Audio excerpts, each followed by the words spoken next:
మహాభారత స్త్రీలు ధర్మస్వరూపిణులు అని కదా మనం చెప్పుకుంటున్నాం. జరుగుతున్న విషయాలు సత్యవతికి చాలా దుఃఖం కలిగించాయి. యవ్వనంలో ఉన్న కొడుకు తన ఇద్దరు భార్యల్ని కూడా వదిలేసి వాళ్ళని అభాగ్యుల్ని చేసి అతను నిష్క్రమించడం ఏ తల్లికైనా దుఃఖం కలిగిస్తుంది. దానికి మించి రాజ్యాధికారం ఎవరికీ లేదు. ఇక్కడ ఆ సింహాసనం మీద కూర్చోవడానికి అవకాశం లేదు. ఎంతసేపు బయట నుంచి చూస్తుండడమే. ఇది ఎన్నాళ్ళు సాగుతుంది? భీష్ముడు పక్క నుంచి చూస్తాడు, తను కూడా మంచి చెడ్డలు చూస్తుంది. అంతేకాని ముందు నడిపే నాయకుడు లేడు. యుద్ధాలు రావచ్చు, దండయాత్రలు జరగచ్చు, రాజ్యాన్ని రక్షించాలి, ఎంతకాలం ఇలాగా అని ఒక ప్రశ్న ఆవిడ్ని కుదిపేస్తుంది. ఈ కురువంశానికి ఒక వారసుని మనం ఇవ్వాల్సిందే అని ఆవిడ క్షణం క్షణం కూడా అనుకుంది. కానీ అంత ఈజీ కాదు కదా అది. ఈ రాజప్రసాదంలో అభాగ్యులుగా వితంతువులుగా చిన్న వయసులో తిరుగుతున్న అంబాలికలను చూస్తే ఆవిడకు మనసు ద్రవిస్తుంది. కానీ ఏమీ చేయలేని స్థితి. సరే, ఏదైతే ఏమైందని ఒకరోజు భీష్ముడి దగ్గరికి వెళ్ళింది. భీష్ముడు ఎవరు? తన కుమారుడే కదా. అతన్ని సలహాలు అన్నీ తీసుకుంటూనే ఆవిడ అన్ని రకాలుగా ఇంతవరకు తీసుకొచ్చింది సంసారాన్ని. ఇప్పుడు భీష్ముడి దగ్గరికి వెళ్ళి గతంలో విషయాలు ఏమీ తనకి తెలియనట్లుగాను, తను మర్చిపోయినట్లుగాను, అవును భీష్మ, యవ్వనంలో ఉన్నావు, నువ్వే ఈ వంశానికి దిక్కు, నువ్వు రాజ్యాభిషేక్తుడు కా, నిన్ను రాజ్య సింహాసనం పైన కూర్చోపెడతాం అని అంటుంది. అనేసరికి భీష్ముడు అంటాడు, నేను రాజ్యాధికారం వహించడం నాకు ఇష్టం లేదు, నేను అందుకు అనర్హుడని, పక్కన కూర్చుని మాత్రమే నేను చూస్తాను. సరే, నువ్వు పక్కన కూర్చుని నేను పక్కన కూర్చుని చూస్తే రాజ్యం ఎలా నిలబడుతుంది?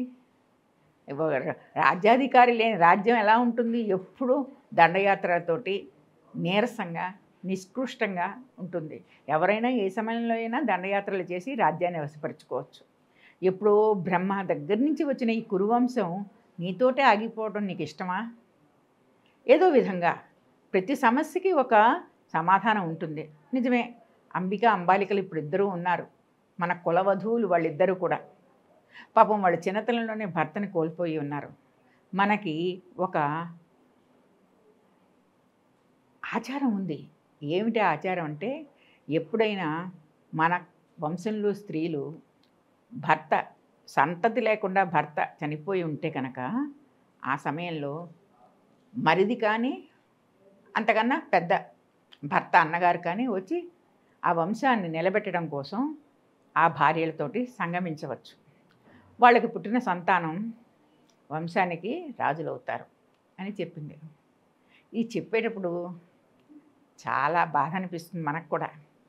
ఎందుకనంటే ఆ సత్యవతి శంతనుల వివాహం కోసమే కదా భీష్ముడు తను రాజ్యత్యాగం చేశాడు, వివాహం త్యాగం చేశాడు, అన్నీ త్యాగం చేసి ఇక్కడ నిలబడింది భీష్ముడు కేవలం వాళ్ళ కోరికల వల్లే కదా.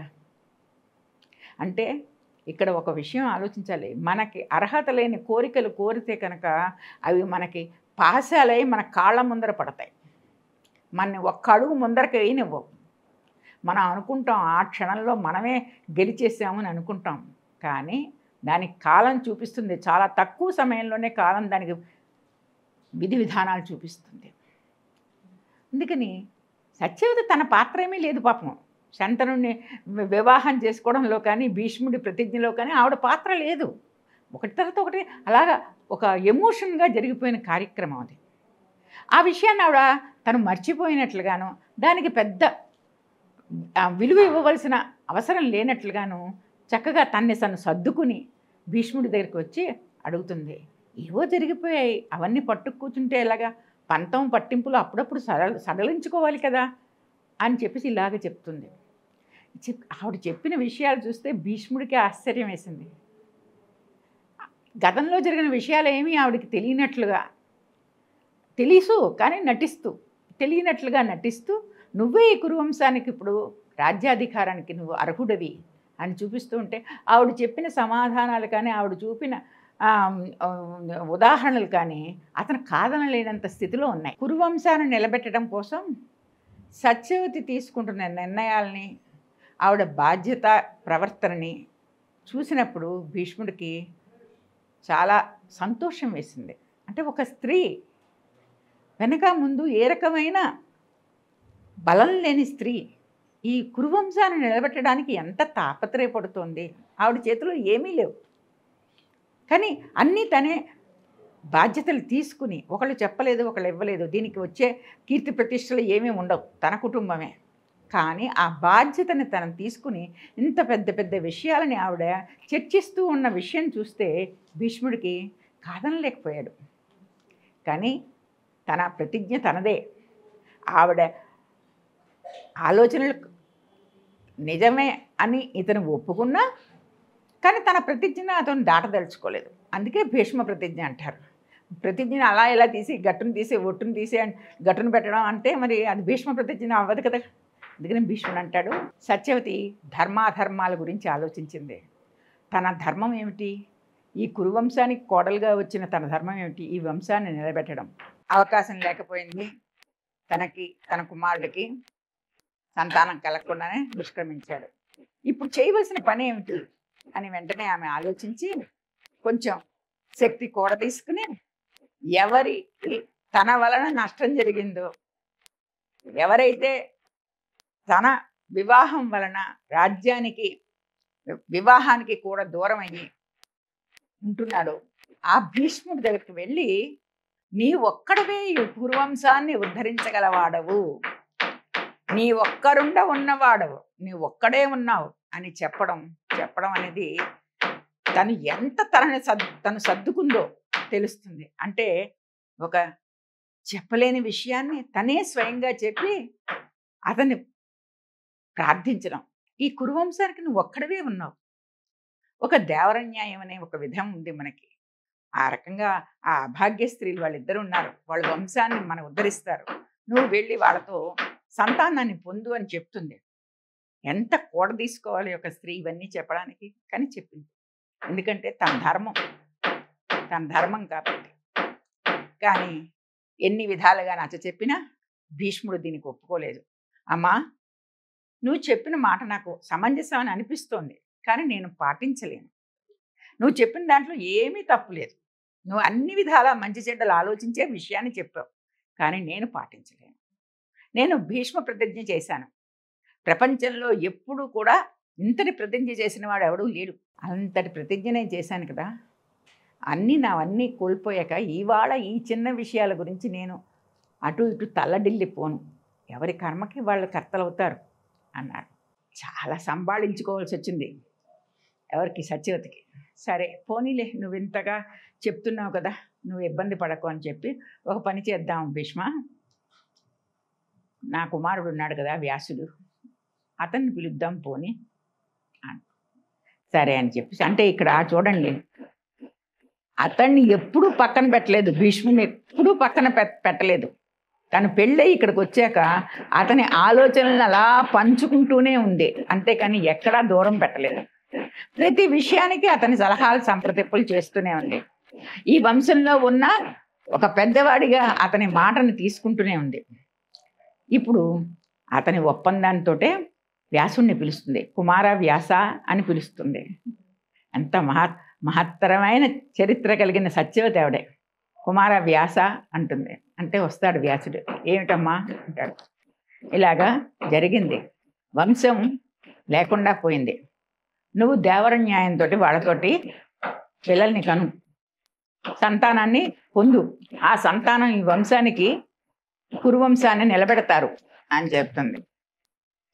అమ్మా, అది ఉన్న విషయమే తెలుసు, తప్పకుండాను నీ మాట నేను జవదాటను, కానీ 1 సంవత్సరం పాటు ఈ అంబాలికలు నీ కోడళ్ళని ఇద్దరినీ కూడా సంతానార్థమై మంచి వ్రతం చేయమని చెప్పు, జపం చేయమని చెప్పు. వాళ్ళు అలా జపం చేసి వ్రతం చేసినప్పుడు మంచి సంతానం వాళ్ళకి కలుగుతుంది. 1 సంవత్సరం కాలం నాకు సమయం ఇవ్వు, నువ్వు చెప్పినట్లుగా నేను దేవరన్యాయం చేస్తాను వాళ్ళకి. కానీ వాళ్ళు ఈ సంవత్సరం పాటు వ్రతం పూని సంతానాన్ని ఆపేక్షిస్తూ ఉండాలి అని చెప్తాడు. అమ్మ బాబోయ్! ఒక్క సంవత్సరమా అని సత్యవతి ఆశ్చర్యపోతుంది. ఎందుకంటే ఆవిడకి ఎప్పుడెప్పుడు అన్నీ తొందరగా జరిగిపోయి వంశాంకురాలు వచ్చేస్తారా అన్న ఆలోచనలో ఉంది ఆవిడ. ఈ రాజ్యాన్ని ఎలా నిలబెట్టేయాలనే కంగారులో ఉంది ఆవిడ. మంచి చెడ్డలు ఆవిడ ఆలోచించడం లేదు. వ్యాస మహర్షి మళ్ళీ చెప్పాడు, అమ్మా నువ్వు నా రూపం చూసావా? కవిరి గడ్డం, బక్కబరచని శరీరం, తర్వాతమో ఏ రాత్రం సుగంధం లేని శరీరం, ఈ జడలు కట్టేసిన జుట్టు, ఈ కమండలాలు, నా రూపురేఖలు చూసావా? తల్లివి కాబట్టి నీకు నేను బాగా కనబడుతూ ఉండొచ్చుగాక, కానీ ఆ పిల్లలు, ఆ చిన్న పిల్లలు, యవ్వనంలో ఉన్న పిల్లలు, వాళ్ళు నన్ను చూస్తే భయపడిపోతారు. ఒక్క సంవత్సరం కాలం ఇవ్వమ్మా సమయం. వాళ్ళు వ్రతం చేస్తారు, నేను కూడా నన్ను నేను సర్దుకుంటాను.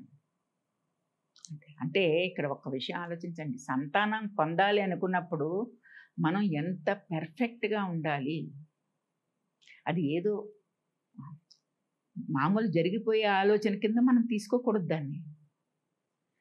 సంతానం కావాల్సిన వాళ్ళు మనం దానికి ఎదురు చూస్తూ ఆనందంగా కావలసిన నియమాలన్నింటినీ పాటిస్తూ ఉన్నప్పుడే సత్సంతానం కలుగుతుంది. ఇది వ్యాస మహర్షి చెప్పిన విషయం. తర్వాత ఏం జరిగిందో మళ్ళీ ఎపిసోడ్లో చూద్దాం. Please subscribe to the channel and download the Politicos app from the links in the description.